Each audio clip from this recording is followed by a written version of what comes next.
நண்பர்கள் அனைவருக்கும் வணக்கம். 26/8/2026 ஓணம் அன்று என்னுடைய உறவினர் ஒருவர் அவருடைய சைட்டுக்கு போர் போட வேண்டும், அதனால் ஜலக்கால் பார்த்து நீரூற்று பார்த்து அழைத்திருந்தார். அதனை முன்னிட்டு அன்று காலை ஒரு 6:15 மணிக்கு அவருடைய சைட்டுக்கு சென்றிருந்தேன். போர்வெல் மிஷினும் அங்கு ரெடியாக இருந்தது. அதனை கணித்து கிட்டத்தட்ட 200 அடியிலிருந்து உங்களுக்கு 4 ஜலக்கால்கள் கிடைக்கும் என்று கூறினேன். அதே போல் அவர்களுக்கு உடனடியாக 6:45 அவர்கள் போர் போட ஆரம்பித்தார்கள்.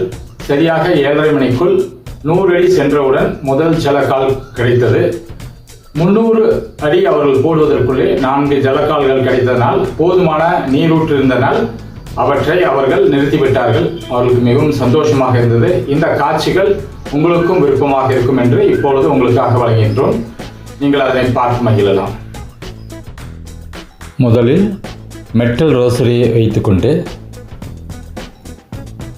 ஓனர்கள் சொன்ன அந்த ஜலமூலையை ஒட்டி எந்த ஜலக்கால் அதாவது போர் பாயிண்ட் இருப்பதை முதலில் 4 டைரக்ஷன்ஸிலிருந்தும் அதனை நோக்கி அதனை நகர்த்தி கண்டுபிடித்தேன். அப்படி நகர்த்தி கண்டுபிடித்ததன் மூலம் ஒரு பாயிண்ட், அதாவது அந்த ஜலக்கால் பாயிண்ட்டை உறுதி செய்து அதனை ஒரு குழி செய்ய செய்தேன். ஒரு மெட்டல் ராடை வைத்து அடித்து ஒரு குழி ஏற்பாடு செய்தேன். அதற்கு பின்பாக அந்த போர் பாயிண்டில் எத்தனை நீர்க்கால்கள், அதாவது ஜலக்கால்கள் இருப்பது எவ்வளோ என்று தெரிவதற்காக அந்த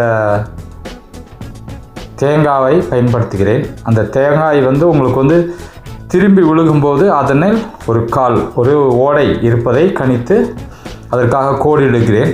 அதுக்கப்புறம் பார்த்தீங்கன்னா தொடர்ந்து அந்த போர் பாயிண்ட் சுற்றி நடக்கும்போது உங்களுக்கு ஒவ்வொரு முறை இந்த தேங்காய் நிமிர்ந்து விழுகும்பொழுது அதற்கு கீழாக ஒரு ஜலக்கால் அல்லது ஓடை இருப்பதை கணித்து கொண்டேன். இவ்வாறாக அனைத்து திசைகளிலும் சுற்றி நின்று வரும்பொழுது கிட்டத்தட்ட 4 ஓடைகள் இருப்பது எனக்கு கண்டறிய முடிந்தது. அதனை அடுத்து அந்த ஓடைகளின் மத்தியில் நான் கணித்த அந்த போர் பாயிண்ட் மத்தியில் இந்த தேங்காயை எப்படி பயன்படுத்தி உறுதி செய்வது என்பதை நீங்கள் அடுத்த கொஞ்ச நேரத்தில் பார்ப்பீர்கள்.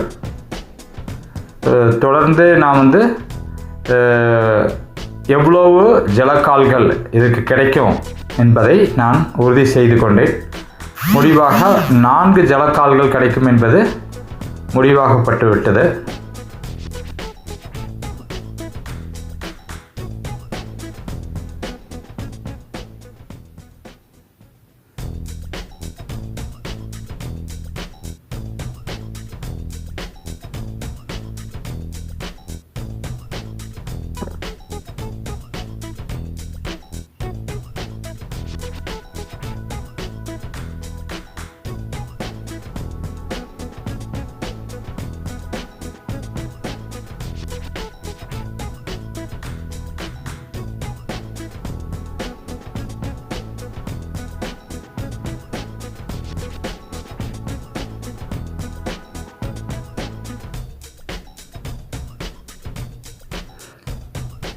இப்போது அந்த மைய பகுதி எதில் நம்ம போர் போட போகிறோமோ அந்த பாயிண்ட்டுக்கு சுற்றி அதே தேங்காயை வைத்து அதன் மேல் ஏறி பார்க்கிறேன்.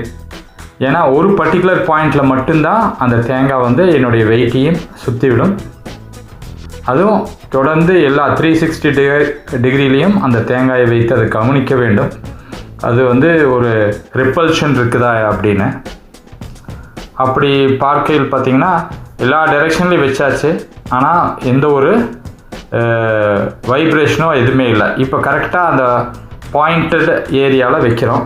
வச்சோடனே அதில் ஏறினோன்னு பார்த்தீங்கன்னா ஒரு திருப்புது என்னைய. இதுதான் போருடைய பாயிண்ட் மையப்பகுதி. இந்த பகுதியில் மட்டும்தான் அந்த ஒரு ரிப்பல்ஷன் இருக்கும். ஒரு சுத்தம் நம்ம மேலே ஏறினோன்னா ஒரு சுத்தம்.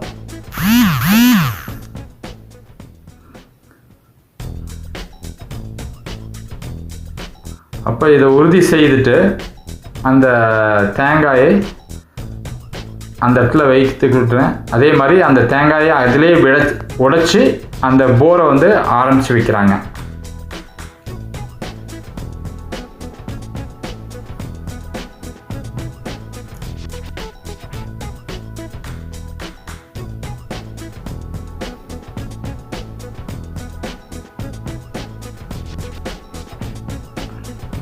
போர் போட ஆரம்பிச்சிட்டாங்க. முதல்ல புழுதியாக தான் வரும் எப்பவும் போல்.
சரியாக 90 அடி தாண்டி போயிட்டுருக்கும்போது உங்களுக்கு அப்படியே ஈரமண் வந்துச்சுங்க. அது தொடர்ந்து 100 அடியில் உங்களுக்கு முதல் நீரோடை, அதாவது ஜலமானது தென்பட்டது.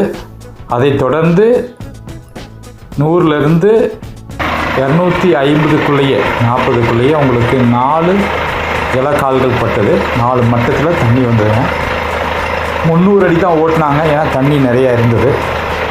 அது மட்டும் இல்லாமல் அந்த பாறைகள் வந்து ரொம்ப கடிசாக இல்லை. எப்போ பாறை ரொம்ப கடிசாக இல்லையோ அப்போ வந்து அதை தாண்டி மண் வரத்துக்கு வாய்ப்பு இருக்குது. ஆகையினால நாங்கள் 300 அடியிலே நிறுத்திட்டோம். போர்க்காரங்களும் அதான் சஜஸ்ட் பண்ணாங்க. இது வந்து கோயம்புத்தூர் நீலம்பூரில் கதிர் காலேஜுக்கு பின்னால் இந்த போர் போடப்பட்டது. கோயம்புத்தூரில் முதல் முறையாக நான் ஜலம் பார்ப்பது இதுதான். நல்லா சக்ஸஸ்ஃபுல்லாக வந்தது, கடவுளுக்கு நன்றி. அந்த உறவினர்களும் ரொம்பவும் சந்தோஷப்பட்டாங்க இப்படி ஒரு நல்ல நீரூற்று கிடைத்ததற்காக.